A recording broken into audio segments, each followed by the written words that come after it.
Hi, brother teacher here. I saw an interesting video not too long ago by a man that I have a tremendous amount of respect for, and that's none other than Dr. Umar Johnson. And the gist of his uh, discussion was concerning the churches pimping black folks, and that we need to stop believing in this Jesus in the sky, so to speak. And I want to add some value, hopefully, to that same subject.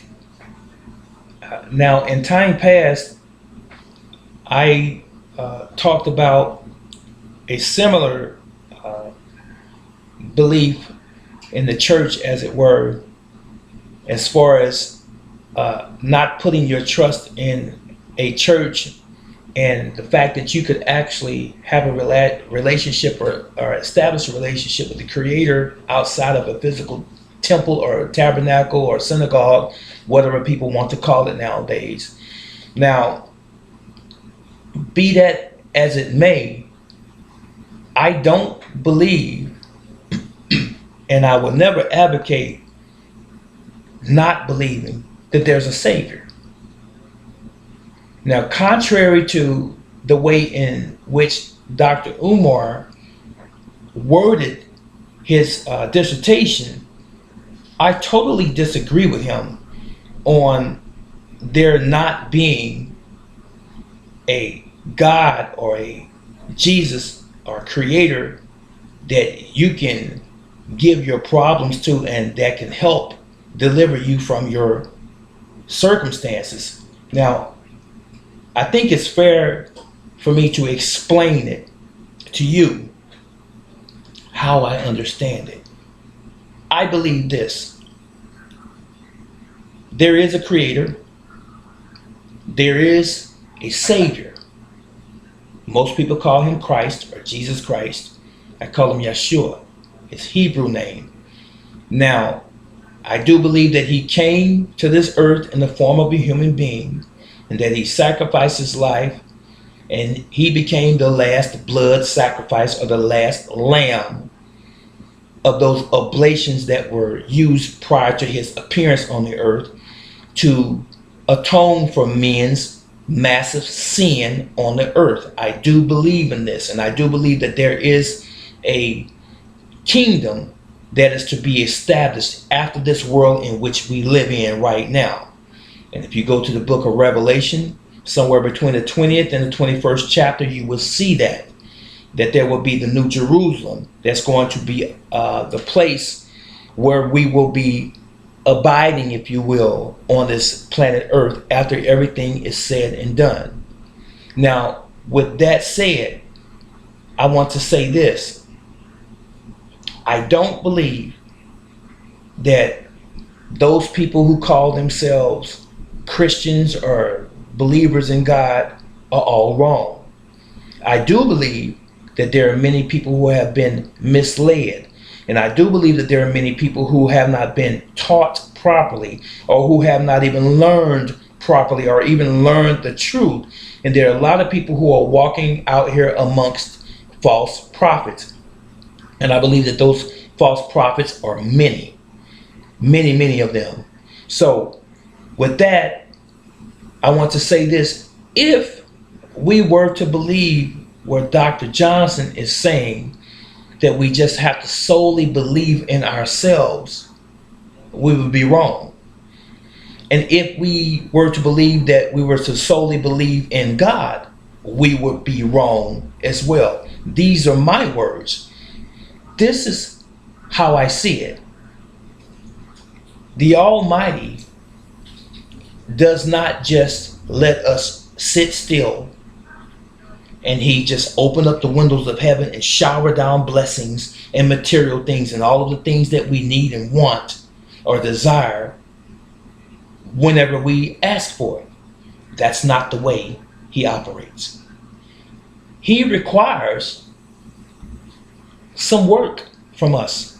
There are some things that we must do. There are requirements when you are a servant or when you are a part of the God family, as are human beings. And we're striving to be a part of the God family through our obedience to God. So he wants something of us. So he has requirements. That's why he has a book called the Bible. That is why there's an Old and there's a New Testament in the Bible that we should study to find out what has happened in the history of this planet as it relates to us, and what is happening in the present, and what is going to happen in the future when our lives are over. There's a requirement.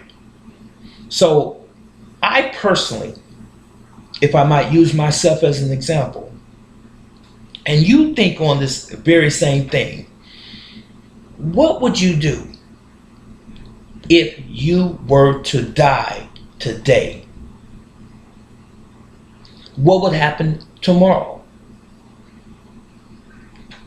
Looking at myself, if I were to die today, I have the faith that I would see God, the Creator, in a state of peace.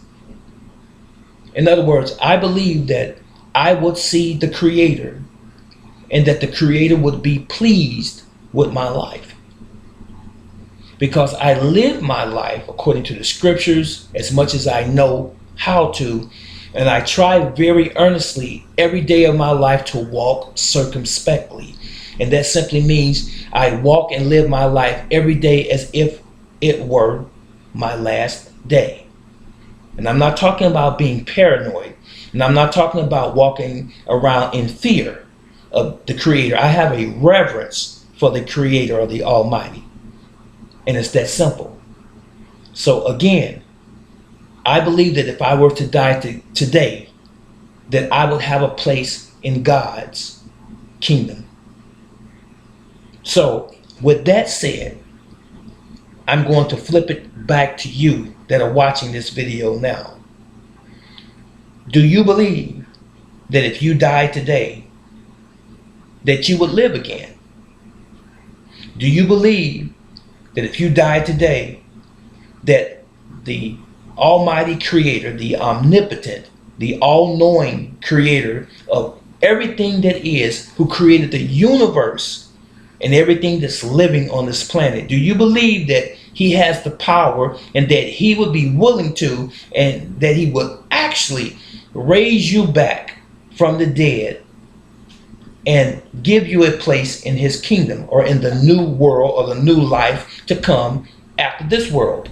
Do you believe that? Or do you believe that we die, there's no more of us, the memory of us is just completely forgotten and lost, and that everything that we did down here doesn't even matter? Is that what you believe? Do you believe that you will come back as another animal, or as a plant, and you just don't know what the outcome is going to be if you were to die today? I heard this statement numerous times as I was coming up as a young man, and that there's no atheist on the battlefield as it relates to war. In other words, all of those people who say that they don't believe in God, when they're mortally shot or wounded in a combat situation, all of a sudden they're thinking about God and what's going to happen, because they know that those are the last moments of their lives. It's easy to be bold, and it's easy to have an appearance of being courageous and cocky while you're alive and you're in a seemingly healthy situation or body or state. It's easy to talk crazy and be presumptuous in your statements. But when you're on your deathbed, are you that courageous? Are you that bold? I believe that when we all are conscious that we're about to pass away, that we think even more about there being a God, and trying to make it right, and trying to get things in order within those mere seconds, those mere moments before we leave here. I believe that most people are that way. So when Dr. Johnson is saying that there's this fake God in the sky, I don't buy that. I do believe that there is an infinite wisdom. There's an infinite power. And that power is alive and well.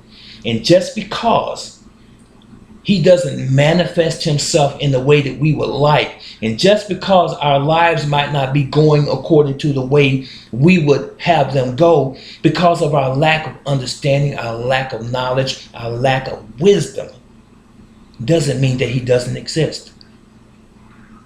That's what I believe. In short, what do you believe?